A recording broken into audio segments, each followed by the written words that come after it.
کہو کہ لوگو آؤ میں تمہیں وہ چیزیں پڑھ کر سناؤں جو تمہارے پروردگار نے تم پر حرام کر دی ہیں۔ ان کی نسبت اس نے اس طرح ارشاد فرمایا ہے کہ کسی چیز کو اللہ کا شریک نہ بنانا اور ماں باپ سے بدسلوکی نہ کرنا، بلکہ حسن سلوک کرتے رہنا، اور ناداری کے اندیشے سے اپنی اولاد کو قتل نہ کرنا،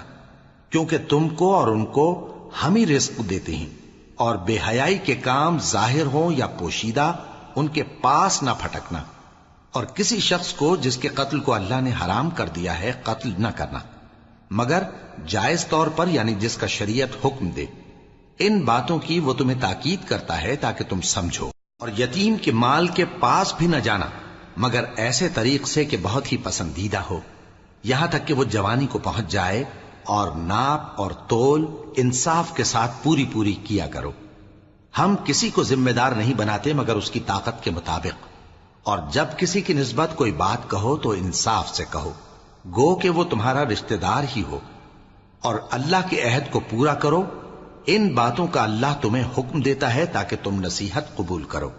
اور یہ کہ میرا سیدھا رستہ یہی ہے تو تم اسی پر چلنا، اور دوسرے رستوں پر نہ چلنا کہ ان پر چل کر اللہ کے رستے سے الگ ہو جاؤ گے۔